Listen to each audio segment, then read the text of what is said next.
السلام عليكم. النهارده هنبدا فلوج اهوت جديد ان شاء الله. يعني انا حاولت النهارده اطلع من الشغل بدري شويه عشان يعني الحق الشمس ونطلع نصور هنا في مكان هندخله دلوقتي، وهنطلع على مكان تاني ان شاء الله. هنروح النهارده مكانين.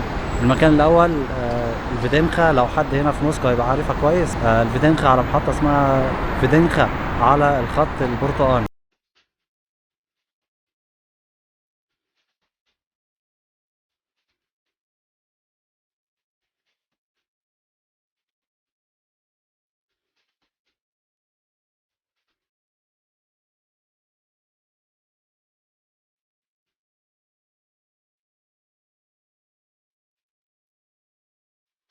مكان موثقين فيه انجازاتهم في علم الفضاء هنا عندهم، والناس اللي هم العلماء بتوعهم عاملين لهم تماثيل هنا، وفي متحف هنا برضو للاشياء بتاع علم الفضاء عامه يعني.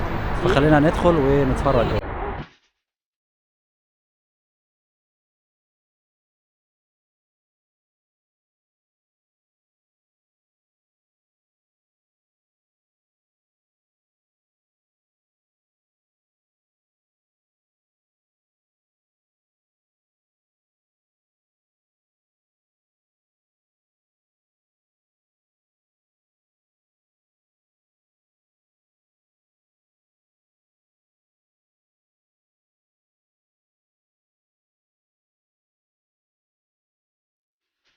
هنا عاملين زي نصب تذكاري كده، فيعني عاملين زي لوحة فنية من الحجر طبعا، وفيها بعض الناس ممكن يكونوا علماء او الناس اللي كانت شغالة في موضوع الفضاء دوت.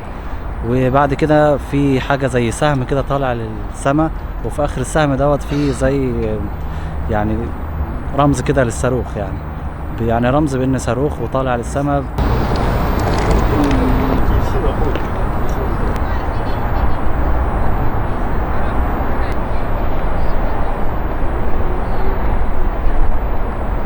خلينا ندخل دلوقتي على المتحف، ان شاء الله يكون بس التصوير مسموح جواه.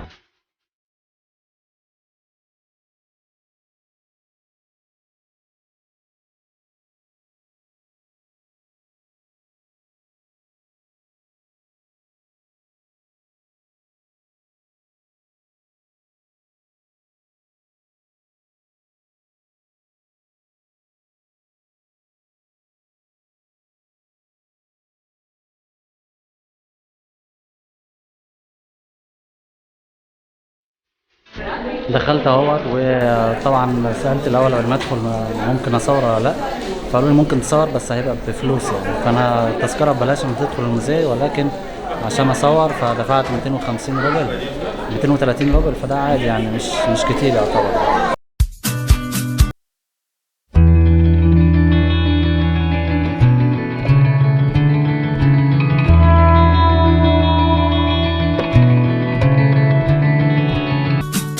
طبعا دخلت اهو خلاص. فعلى الباب طبعا بصوا على التذاكر الاول اذا كنت انا يعني اشتريت او دفعت فلوس ان انا اتصور او لا، وعملت لي دي على ايدي. دي معناه ان انا كده دفعت عشان التصوير، اللي هي الحركه دي الشريطه دي.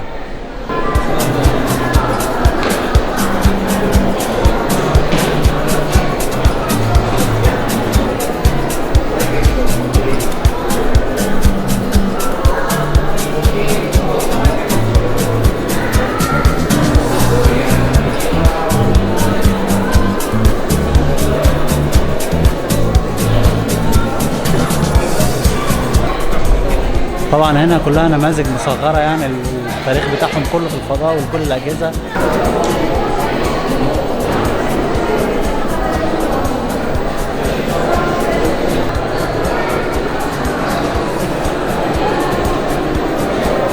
كل حاجه بقى، اللي هو حتى لبس العمال الفضاء اللي كانوا موجودين وعلماء الفضاء، والرحلات نفسها بتفاصيلها هنا والادوات اللي استخدموها.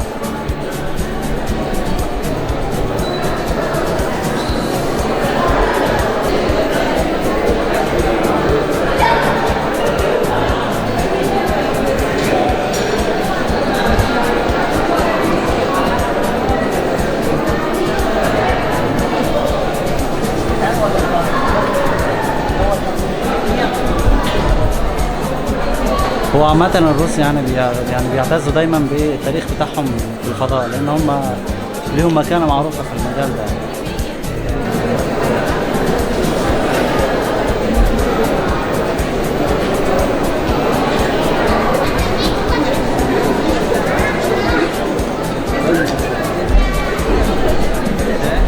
هنا زي حاجة تفاعلية كده، اللي هو تحس فعلا ان انت كنت جزء من الموضوع او جزء من الرحلة. فهو ان في حاجة هنا يعني بتمد ايدك فيها وتحاول تجرب ازاي كانوا الناس دي يعني بتستخدم الحاجات دي.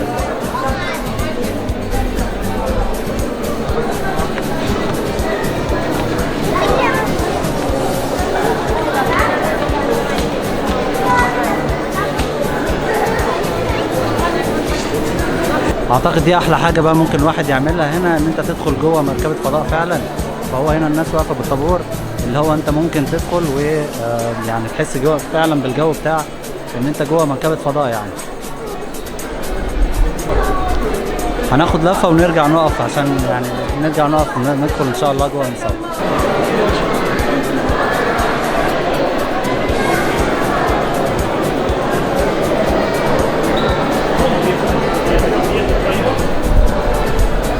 طبعا في يوم من الايام الحاجات دي كلها كانت اسرار بالنسبه لهم، ما كانوا يعني حتى المدن اللي كانت بتصنع فيها الحاجات ديت ما كانوش بيدخلوا فيها اجانب، وكانت الحاجات دي بالنسبه لهم يعني اسرار بقى عسكريه وحاجات زي كده.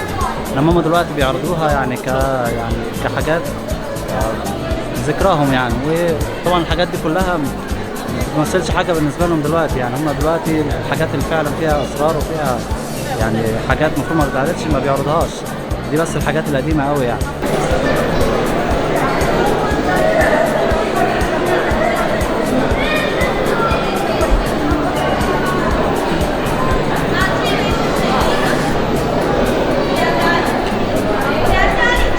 طبعا في لما هنا فلازم نروح نشوف في الناس مانوال.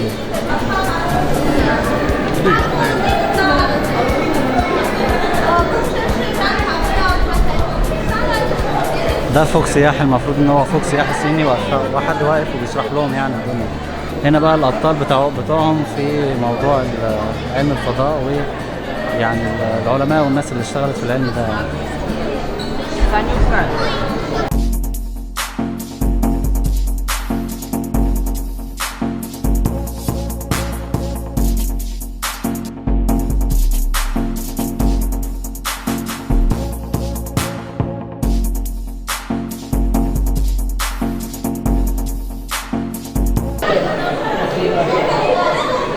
في برضه طابور تحت اهوت واقفين عشان بيقفوا هنا يشوفوا هنا، يعني مش عارف بيشوفوا ايه، بس هو في طابور برضه. مثلا في طابور يبقى لازم نقف نشوف.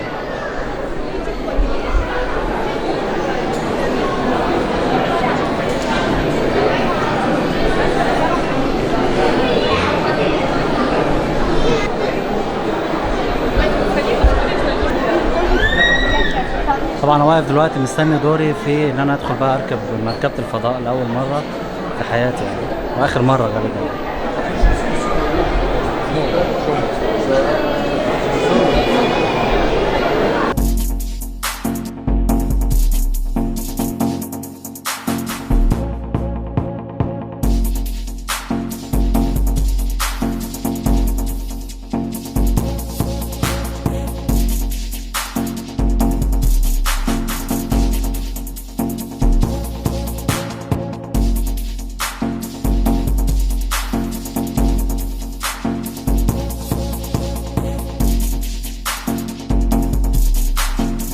الراجل ده مزنقينه قوي يعني، من ساعتها وقعد هنا من زمان قوي هو قاعد هنا.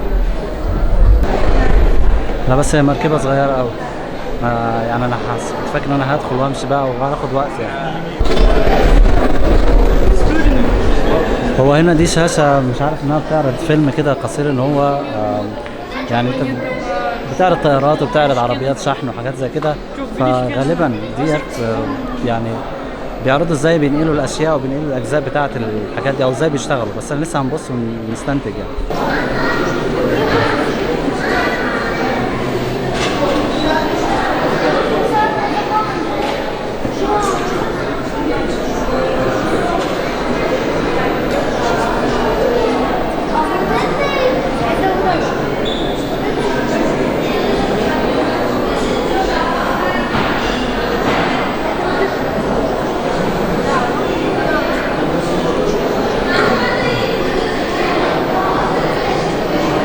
هو غالبا مش زي بتنقل، يعني شكلها مش عارف رؤوس نووية ولا ايه ديت، بس انت يعني خلينا نعمل نفسنا فاهمين ديت يعني مش عارف.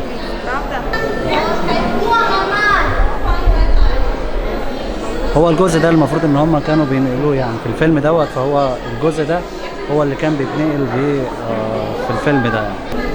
خلينا نطلع بقى دلوقتي ان احنا نحاول نروح المكان التاني اللي هنروحه النهارده ان شاء الله، وهو مكان عامل زي يعني مكان كبير كده معمول، اللي هو في كمية كبيرة من المحلات اللي هي بتبيع الأجهزة الإلكترونية كلها، تليفونات، كاميرات. فهنروح هناك حتى دوت ممكن تشتري مستعمل، ممكن تشتري جديد يعني. حتى هتفيد أوي الناس اللي جوه موسكو، لو حد حابب يشتري موبايل، حابب يشتري كاميرا، حابب يشتري أي إكسسوارات للموبايل، أو يعني الحاجات دي كلها إن شاء الله من هناك أفضل مكان في موسكو ممكن تشتري منه الحاجات ديت يعني. احنا هنا في الفيدينكا، عشان لو حد حابب يروحها محطة الفيدينكا، هنا المتحف او المكان اللي هو متحف للاشياء بتاع الفضاء بتاعتهم كلها. فهنا يعني محطة الفيدينكا في الخط البرتقاني. دلوقتي هنطلع على المكان بتاع الحاجات الالكترونية. طبعا المدخل مش زي المخرج، فقالت لي في الناحية التانية، دخلت من هنا الخروج من الناحية التانية.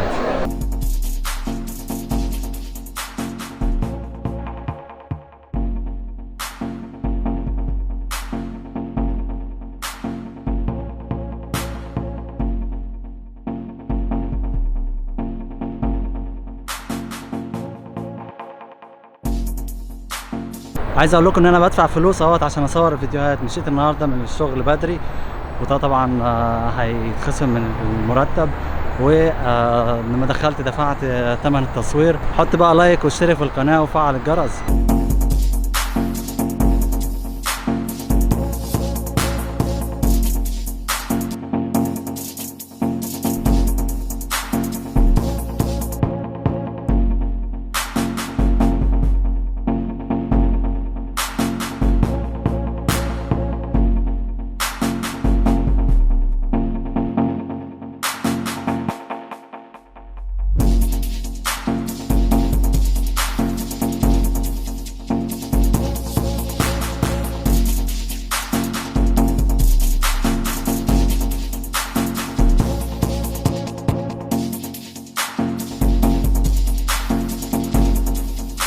انا الصراحه مش عارف انا هقول ايه هنا، بس خلينا نتفرج على الحاجات هنا واحده واحده كده.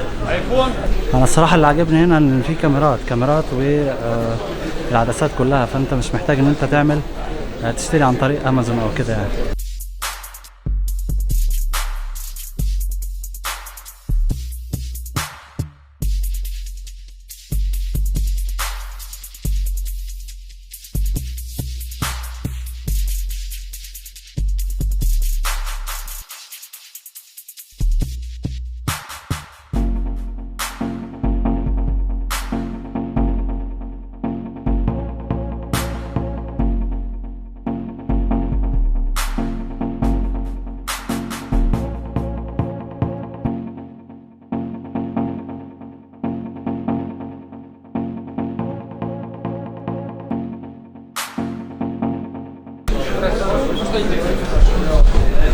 حتى الاكشن كاميرا، اي نوع من الكاميرات موجوده هنا، مستعمل وجديد. يعني انا امبارح لقيت الكاميرا اللي معايا نفسها اللي هي سوني الفا 6300، فانا لقيتها موجوده هنا مستعمله. انا كنت شاريها هنا من روسيا تقريبا ب 70 الف روبل جديده، فهي هنا تقريبا كانت 41 باين 41 الف روبل. 41 الف روبل لقيتها هنا مستعمله، بس انا ما حبيتش ان انا اشتريها عشان الكاميرات بخاف منها شويه يعني. الكاميرات صعب ان انا اشتريها مستعمله يعني، لو باظت ولا حاجه هبقى زعلان قوي يعني. هو طويل جدا يعني، فغالبا هتلاقي اللي انت عايزه. الملحوظه طبعا اغلب اللي شغالين هنا مش روس، فكلهم هتلاقيهم من دول الاتحاد السوفيتي القديم يعني. في زي اسلحه هنا اهوت لو حابب تشتري اسلحه.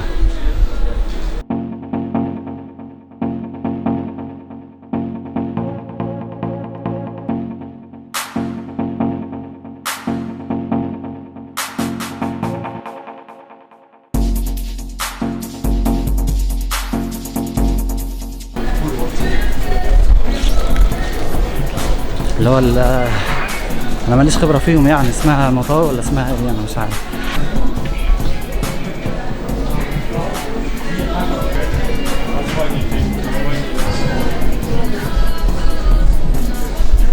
حتى العاب اطفال هي عدت ورايا يعني.